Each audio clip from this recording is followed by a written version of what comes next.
was almost a bit like US elimination bingo, wasn't it, at the end? The pride, fight, showed American spirit, which you kind of have heard before, but there was supposed to be progress in this tournament. Did you see enough of it?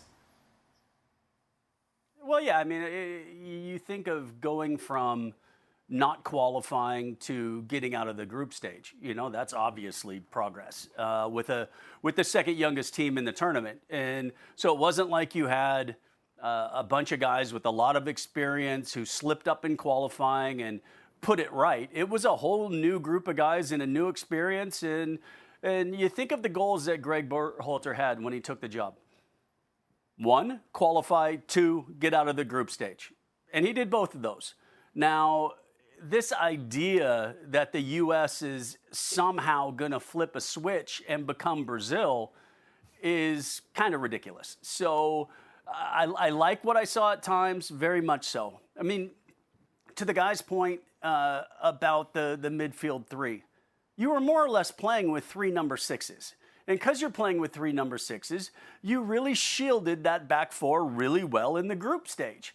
The idea was that Musa was going to be the one that would maybe be more advanced, get possession of the ball, run at defenses, maybe be more of the playmaker, but that never really materialized throughout this whole tournament.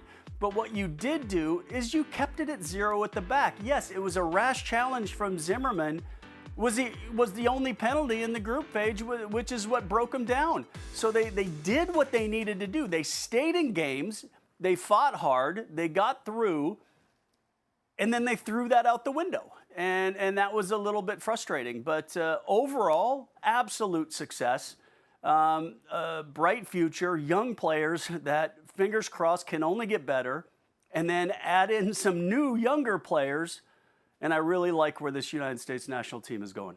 You're going to have to find a number 9 at some stage, I reckon, before the next World Cup, Seb. Looking at it, are you as positive as Casey, Seb?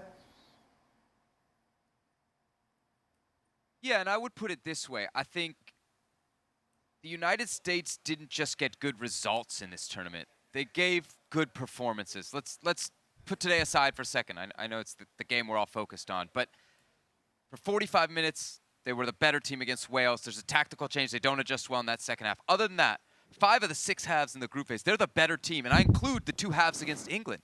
Nobody saw that coming. So, you can look at a team like Poland that's in the round of 16 and say, this team has played for nothing. I mean, they have results that'll get them into the round of 16, but on performance, how could you feel good about Poland? You look at this U.S. team, you say they performed well. Even in stretches today, they looked semi-dangerous, I'll say. Maybe they were lacking that final touch. And Dan, to your point, yes, it would be great to find a number 9.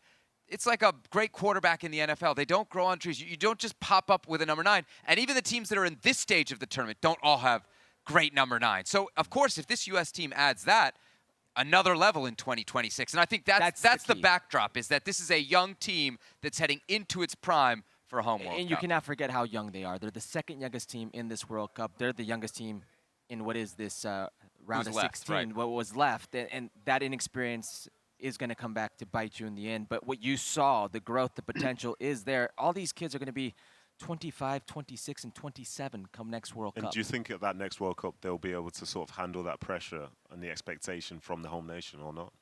Yeah, you've got your nation behind you. You've got an experience you've got a World Cup experience under your belt. You've been there. You've seen it. Maybe there's more input on the coaches side. Even Greg Berhalter is going to come out better for this. This was a growing experience for Greg Berhalter himself.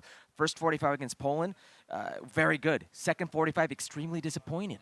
So how can you come in thinking you can put a complete performance against England for a total 90? And he did. It's a growing experience for him as well.